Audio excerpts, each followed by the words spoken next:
Hi guys, it's Abby from BellaStitch.com. I'm back from vacation. We went to Watkins Glen, New York. It's in the Finger Lakes, Western New York, if you're not familiar. We left on Thursday, and it was at least a 7-hour drive. At least. Maybe 8. I don't know. And you stop on trips like that, you just stop counting after 5 hours because it's just stop. Anyway, it was a fun trip. We left the house Thursday morning and we had dinner at Watkins Glen and then enjoyed our gorgeous view of Seneca Lake. And I stitched a little bit before bed.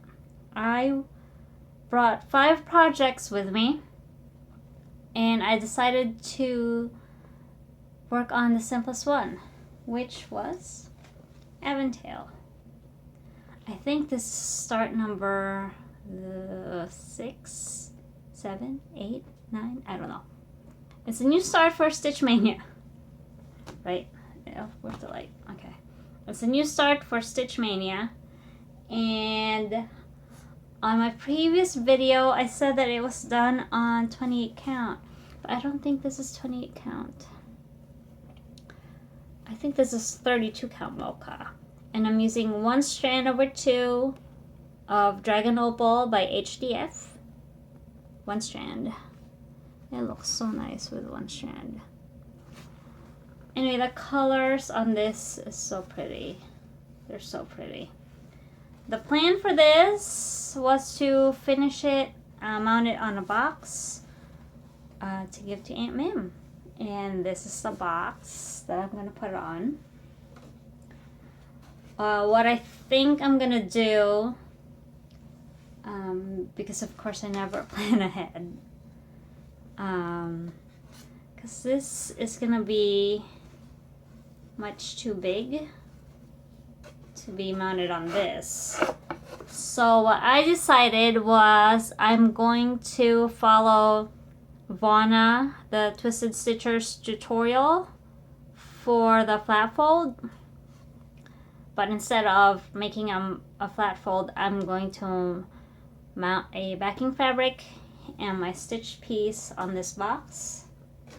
And I was thinking of putting a ribbon as a pull tab, something to open it with, right? I can just staple. I should staple it, right? Because the glue might get undone behind the backing fabric, so there's a prettier way to open the box. And also the box needs to be sanded because it's not the smoothest box. Sorry for the noise. So I will have to sand that. But it is otherwise very cute. And I'm going to leave it unlined. Same thing with the box for Grandma. I'm just going to leave them unlined. Let's not get too overachiever here. Just put the stitch piece on and give it to them. So that's that. I worked on this mostly at night. I worked on this at night before bed. So some nights it was just 10 stitches and then some nights more. But I'm happy I got to finish a corner of it. It's fairly easy. I should really finish this soon. Maybe this weekend. We'll see. And then during the day, I worked on Houses of Hawthorne Hollow. I'm working on the first house. And this is my traveling project for the year. I started working on the greenery. So I figured I could stitch the middle part all in one row. And then the leaves, I started here. I went down here, crossed over, went up, and then up, crossed over, down, down. So, and that's what it looks like in the back. Because I didn't want to keep starting and ending the thread. And it's going to be filled in, so any tails will be covered. And it started on the door, because that was easy. I stitched this in the car during the day. I used my sun visor to hold my chart. It's super effective. And then I have my, it's not here, but I have a little gelato container as my oat jar. So this is my travel piece for the year.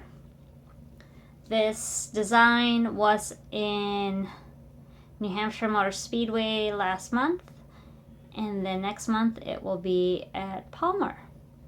So it's going to be a well-traveled piece. Last year's travel piece was Permanent Adam and Eve, if you can believe that. I'm not scared to bring I live on the wild side. I'm not scared to bring my projects anywhere. I'll bring them anywhere. And the year before that, my travel piece was Paradigm Lost, which I will show you right now.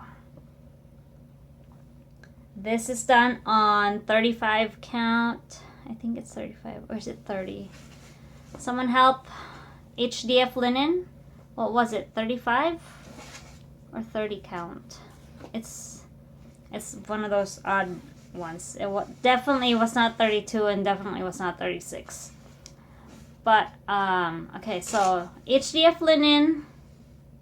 I don't know what color this is. I think it's just whatever. Regular HDF linen.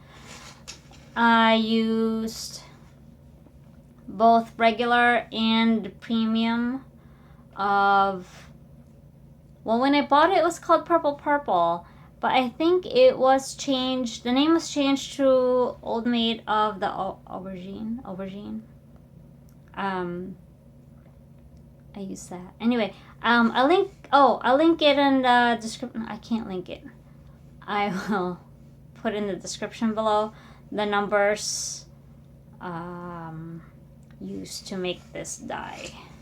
Alright, so this was the travel project for 2014. It's huge.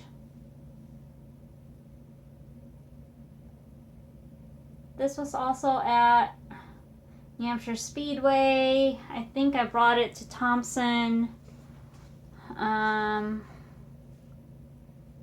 Watkins Glen too? No. I can't remember now. Anyway, you should have seen photos of it. Oh, I'll link my Facebook album for this project.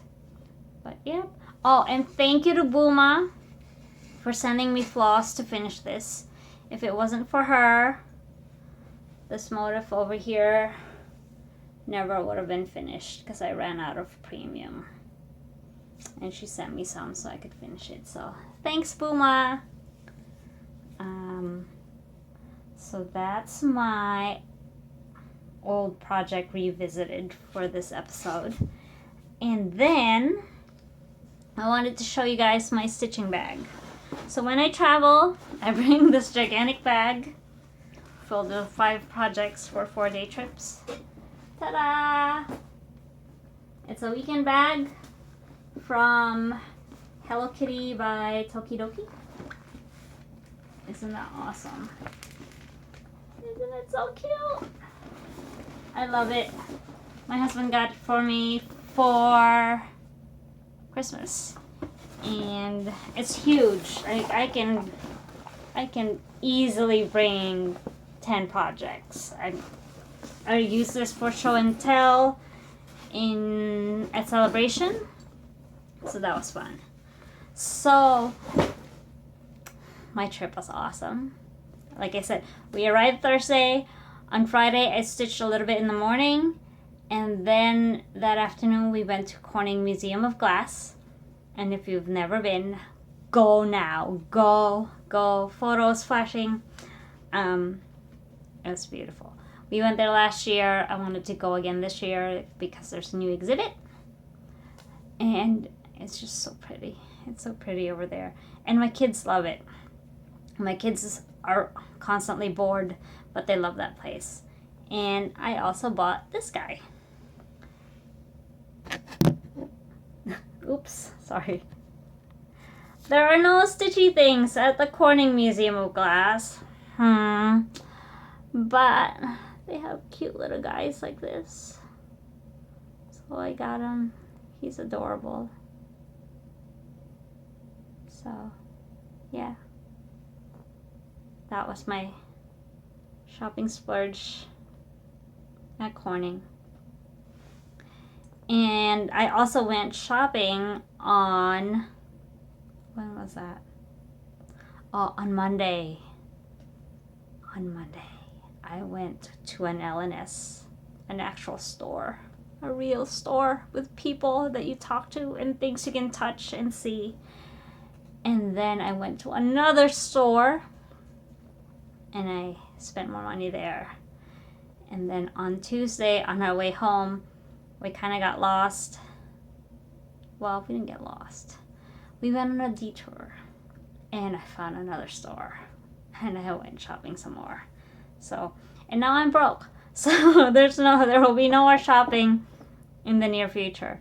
But I am learning how to edit videos, and with all my whips and all my current stash and FlossTube, I'm going to be very, very busy. So as soon as I figure out how to put all my stuff together, I'll get those shopping videos ready for you guys. So stay tuned, and I hope you come back and visit. All right, bye.